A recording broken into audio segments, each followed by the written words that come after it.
Greetings my friends and welcome back to the Home Slice. We're here to wrap up the final mini chop tournament that I have planned for now. This tournament has involved pack axes versus packable chopping knives. And our two final contenders here are the Morakniv Camping Axe, which is missing a little bit of polymer, and I'm not sure if I should be worried about that. And this 5160 competition chopper designed by my friend Andrew and built by a bladesmith friend of his in South Africa. It's really come into light in this particular tournament that it's really fun to be this portable and to have something that is packable in a bag without tons and tons of space, weight, or trouble. But I've run into some very large trees that are in need of getting chopped down here on the property in New Zealand. These invasive woolly nightshades and gorse plants that I commonly clear, they're reaching some pretty big thicknesses. But check out this guy beside us here. That's my hand for reference. So, probably about 12 inches thick. So you definitely feel the extent of the limits of efficiency of a little 3-inch axe that's this thick and a chopper. So I may in the future lean towards bigger blades, but for now we've got to duke it out between these two and see which one is the king of this bracket, of this mini chop tournament. Let's get into it. Well, I've got a bit of work in on each of these blades and starting to form up my final thoughts. But I've got a nice grove here with a lot of varied sizes of nightshade. So I think I'll probably just time-lapse this and give each blade about 20 more minutes to see if we can clear this whole area. And then I'll give you my thoughts on which one I'm preferring and liking better. And I'm sorry in advance if the exposure changes. I'm right on the edge between a rainstorm and a sunny day. I don't know what it's gonna do. Let's get to it. No time like the present.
Well, it has well and truly turned to a rainstorm, so I may see if I can find some cover and see if it dissipates.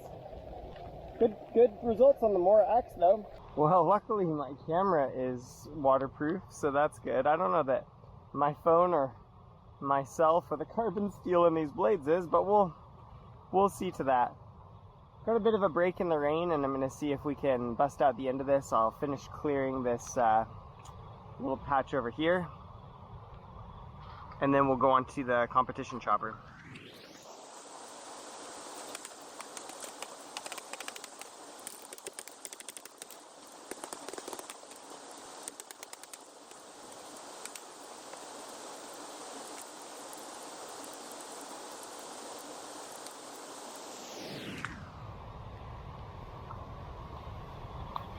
Well, I had to poison everything twice because the rain falling down messes up the concentration of the poison, but I think it's raining lightly enough now that these will die. And let's see if we can squeeze in a test of that competition BladeSports Style Chopper. I'm glad I waited it out because we got a beautiful sunny day going on here now. I'm going to tuck into these trees right here. There's a similar patch we finished the whole pack here with that Mora axe in like 13, 14 minutes. So I'm gonna just see how the time compares on the other one, and then I've got some final thoughts to share.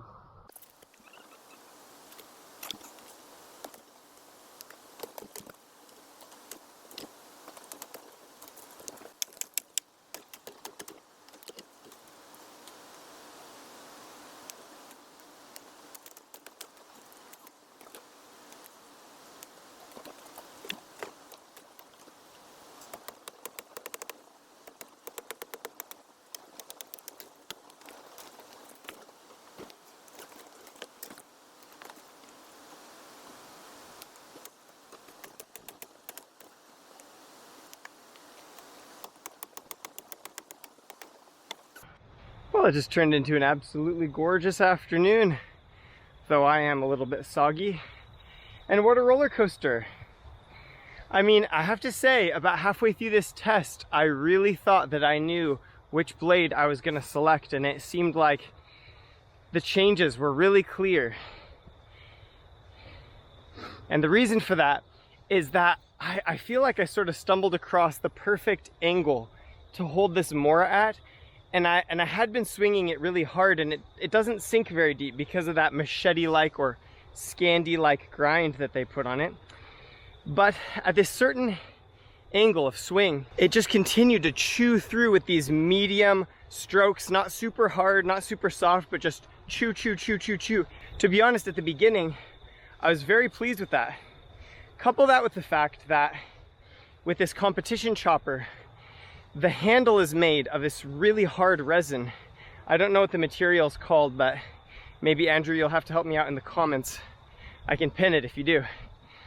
And when I was chopping the harder stuff, the dead stuff, the gorse, I had hand over hand grip on it, and the vibrations were hurting my thumb quite a bit because the ergonomics are perfect. In a BladeSports chopper, you always seem like you prioritize like the grip in the single hand, but with another hand wrapped around it, it actually pushed my finger against that vibrating polymer quite painfully.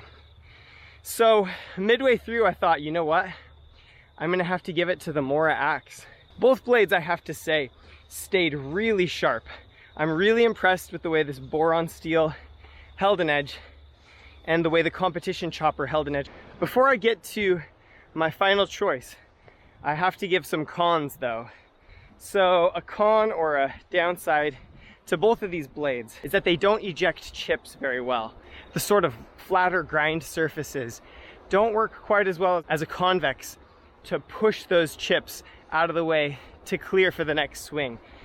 And the big con that I have to mention on the Morakniv, I'll come into the light here, but we have yet a bit more chipping, and we're not quite, we're about a third of the way through.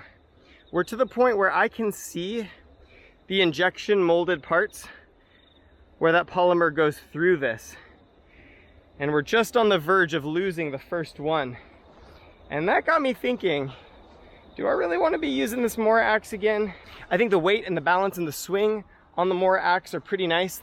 The penetration, chip ejection, and this to me seems a bit of a design flaw. I don't say that very often, or I don't say that very lightly, but if you've got this thing super sharp and you're slowly chipping your way through that polymer, if you have big, heavy strokes with the axe that are penetrating in, that's going to become dangerous at some point. You could potentially have a rather hefty, sharp piece of steel flying through the air. So I have to dock it on that, but I hadn't made up my mind yet until I used the competition chopper for the last time. And on this, I used it on medium to thin stuff, green stuff, which I actually hadn't used it on any of that in this test.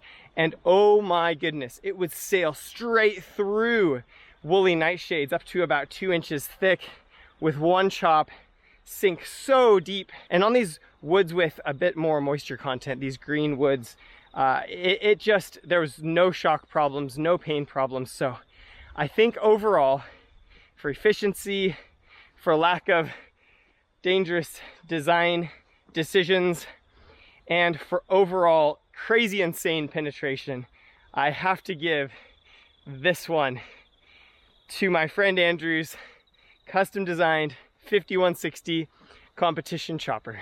Some pros that I should mention is ergonomics. This Mora axe has wonderful retention in your hand, really good ergonomics, very easy to swing it and lob it around, very repeatable. You can repeat your chops with lots of efficiency with this axe. So if you're doing splitting or shallow cuts, it might be a viable option. And the ergonomics, of course, on the BladeSports Style Chopper were awesome, and the edge retention on both seemed pretty good.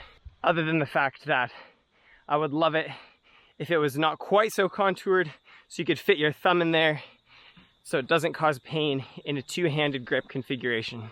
Well guys, that wraps us up on our 4th mini chop tournament.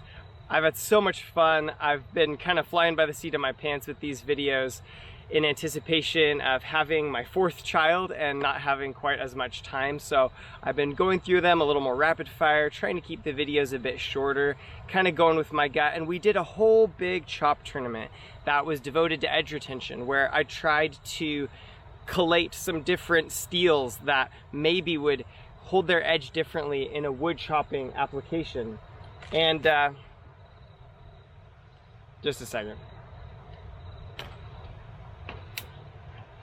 And the results of that were super fascinating. And now we've done these mini chop tournaments, and the idea behind these was less to isolate which steel is the best, but to start to gain for myself a little bit of a library of knowledge or experience surrounding different design types, thicknesses, grinds, lengths, and these sorts of things, so that I can kind of isolate what I prefer and what seems to produce the greatest efficiency in chopping in a blade. Now we've got 4 contenders who have won each of those tournaments, but I don't think I'm gonna jump straight into running a mini chop tournament. I've really enjoyed this one, but I feel like my creative juices need to sort of regather, and I need to reprioritize what I want to do with the next chop tournament. I would be keen to hear your comments if you have ideas about it, but I think I'm going to take a little bit more time and get the sharpening a little bit more dialed in, maybe perhaps buy another chopper myself that I've always liked or wanted,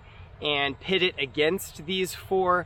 We'll see how we go, and we'll see what we do. But in any case, this wraps up this chop tournament. If you want to see my last video where this chopper took on the old school D2 tool steel Kershaw camp knife, you can check that out here. For the rest of you, I'll say peace out from the home slice. You guys take care. Bye.